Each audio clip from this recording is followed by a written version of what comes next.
नमस्कार शेतकरी मित्रांनो, स्वागत आहे तुमचं प्रॅक्टिकल फार्मिंग या यूट्यूब चॅनल। तर मित्रांनो, आज आपण एका कपाशीच्या फरदडच्या प्लॉटमध्ये म्हणजे ही कपाशी शेतकऱ्यांनी खरीप हंगामात लावलेली होती आणि त्याची फरदड रब्बी हंगामामध्ये ठेवलेली आहे। तर अतिशय छानपैकी यावर्षी फरदडचा उत्पन्न आलेलं आहे आणि आपण फरदडबद्दल सुद्धा माहिती घेऊ। पण आपला आजचा विषय असा आहे की best cotton variety in Maharashtra, सर्वोत्तम कापसाची वानं महाराष्ट्रामधले मागच्या वर्षी असेल किंवा लोकप्रिय जाती कुठल्या आहे जेणेकरून शेतकऱ्यांना या गोष्टीचा फायदा होईल। तर मित्रांनो, ही फरदड शेतकऱ्यांनी मागच्या वर्षीची फरदड आहे ठेवलेली आहे यावेळेस आणि चांगलं उत्पन्न आज जवळजवळ त्यांना 2 ते 2.5 एकरामध्ये आतापर्यंत 7-8 क्विंटल पहिला वेचा झालेला आहे। म्हणजे रब्बीमध्ये जी फरदड ठेवलेली त्याचा 7 ते 8 क्विंटल याचा झालेला आहे आणि अजून 2-3 क्विंटलपर्यंत त्यांना वेचा येणार आहे।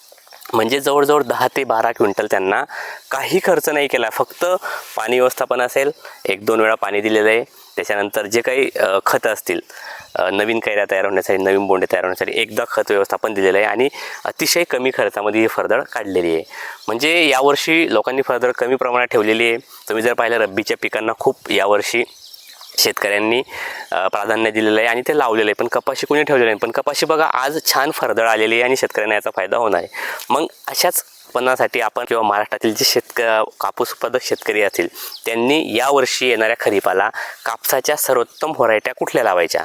तर मित्रांनो, त्याआधी जर आपण विचार केला तर कापूस हे पीक मागच्या वर्षी असेल किंवा गेल्या 2 वर्षापासून परवडतं हे किंवा परवडत नाही आहे असं शेतकऱ्यांचं म्हणणं आहे। तर का? त्याचं महत्त्वाचं कारण म्हणजे बाजारभाव। आजही कापसाला 6,000-7,000 म्हणजे 7,000च्या पलीकडे भाव जात नाही आहे, म्हणून कापूस उत्पादक शेतकरी अक्षरशः नाराज आहे। त्यांचं असं म्हणणं आहे की कापसाचं उत्पन्न घ्यावं की नाही घ्यावं। कापूस उत्पादक शेतकरी काहीशा प्रमाणात मागच्या वर्षी शेतकऱ्यांनी कापसावरील जे काही लागवड असेल ते असेल अतिशय कमी केलेली आहे।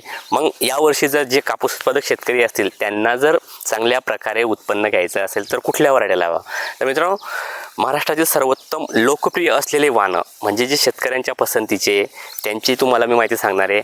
तुम्ही सुद्धा या खरीपाला ती वानं लावू शकतात। तर शेतकरी मित्रांनो, खाली तुम्हाला जी वानं मी सांगणार आहोत ती वानं सर्वोत्तम उत्पादन आणि जे काही बोंडअळीला प्रतिरोध करतात अशी वानं आहेत। तर पहिलं वाण म्हणजे नुजवीड सीडचं विजेता 858, त्याच्यानंतर राशी सीडचं 659, राशी 659, त्याच्यानंतर महिको सीडची बाहुबली, त्याच्यानंतर अंकुर सीडची 3028 आणि त्याच्यानंतर कृष्णा सीडची नागराज एक्सल या टॉपच्या व्हरायट्या किंवा ही सर्वोत्तम वानं लोकप्रिय आहे, यांचं उत्पन्नही चांगलं आहे आणि त्याच्यानंतर जे काही रस शोषणाऱ्या किडींना प्रतिरोध ते करतात, ती काही बोंडअळी असेल त्यांना प्रतिरोध हे करतात आणि अतिशय लोकप्रिय मागच्या वर्षी जे शेतकऱ्यांनी लावलेले अशी लोकप्रिय वानं तुम्हाला हे सांगतो की यापैकी तुम्ही लागवड आपण करू शकता। त्याच्यानंतर ही विविध कंपन्यांच्या व्हरायट्या बाजारामध्ये पाहायला मिळतात।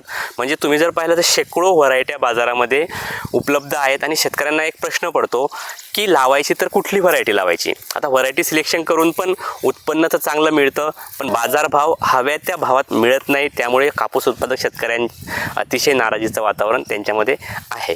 तर तुम्ही वरीलप्रमाणे ज्या व्हरायट्या मी तुम्हाला सांगितल्या, नुजवीड सीडची विजेता 858 असेल, त्याच्यानंतर राशी सीडची राशी 659 असेल, महिकोची बाहुबली असेल, त्याच्यानंतर नागराज एक्सेल कृष्णा सीडची असेल, त्याच्यानंतर अंकुर सीडची 30 ही व्हरायटी असेल, या व्हरायटी आपण या खरीपाला कापसाच्या लावू शकतो आणि भरघोस असं उत्पन्न घेऊ शकतो। मित्रांनो, याच्या आधीही तुम्हाला महाराष्ट्रातील टॉप 10 कापूस व्हरायट्या तुम्हाला पाहायच्या असेल तर डिस्क्रिप्शनमध्ये लिंक दिलेली आहे, त्यामध्ये तुम्हाला सविस्तर माहिती मिळून जाईल।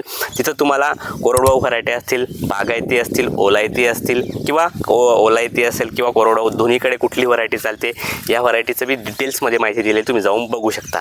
तर मित्रांनो, जे कापूस उत्पादक शेतकरी असतील त्यांनी सांगितल्याप्रमाणे ज्या व्हरायट्या आपण लावू शकतो अतिशय लोकप्रिय जाती आहे, चांगल्या प्रकारे उत्पन्न त्यांचं आहे। जे काही रस शोषक किडे असतील त्याच्यानंतर बोंडअळीसाठी असेल प्रतिरोधक या व्हरायट्या आहेत, म्हणून या व्हरायट्यांचा आपण येणाऱ्या खरीपाला कापसाच्या व्हरायटी म्हणून आपण लावू शकतो. मित्रांनो, तुम्हालाही काही तुमच्या व्हरायट्या, आता शेकडो कंपन्या भारतामध्ये आहेत, शेकडो कंपन्या महाराष्ट्रामध्ये आहेत, नवनवीन व्हरायट्या दरवर्षी रिलीज होत असतात. त्यामध्ये शेतकरी गोंधळून जातो, ही व्हरायटी लावायची का ती व्हरायटी लावायची. तर तुमच्याही आवडीच्या काही व्हरायट्या महत्त्वाच्या असतील, आपल्या एरियानुसार, आपल्या जमिनीच्या प्रकारानुसार, पावसाच्या प्रमाणावर अवलंबून असणाऱ्या व्हरायट्या असतील, या व्हरायट्या आपण कमेंटमध्ये कमेंट करू शकतो, जेणेकरून इतर कापूस उत्पादक शेतकऱ्यांना त्या गोष्टीची माहिती होईल. तर तुमच्यासुद्धा ज्या तुमच्या परिसरात असेल, तुमच्या एरियामध्ये असेल, त्या व्हरायट्या आपण तिथं कमेंट करू शकतो, जेणेकरून इतर शेतकऱ्यांना त्या गोष्टीचा फायदा होईल. तर मित्रांनो, सांगितल्याप्रमाणे जर तुम्ही यावर्षी या कापसाच्या व्हरायट्या केल्या तर तुमचाही कापूस लांब धाग्याचा, अतिशय पांढरा शुभ्र असा कापूस तुम्हाला मिळेल. आणि ज्या काही रोष असणाऱ्या किडी असतील, बोंडअळीचा प्रादुर्भाव असेल किंवा इतर रोग असतील, त्याला ह्या प्रतिरोध करता म्हणून सांगितल्याप्रमाणे त्या टॉप 5 व्हरायटी असेल किंवा टॉप परफॉर्मन्सच्या व्हरायट्या असतील किंवा सर्वोत्तम व्हरायट्या, लोकप्रिय व्हरायट्या मी तुम्हाला सांगितले आहे, या व्हरायट्या आपण यावर्षी आपल्या शेतामध्ये लावू शकता आणि कापसाचं भरघोस असं उत्पन्न घेऊ शकता. धन्यवाद मित्रांनो.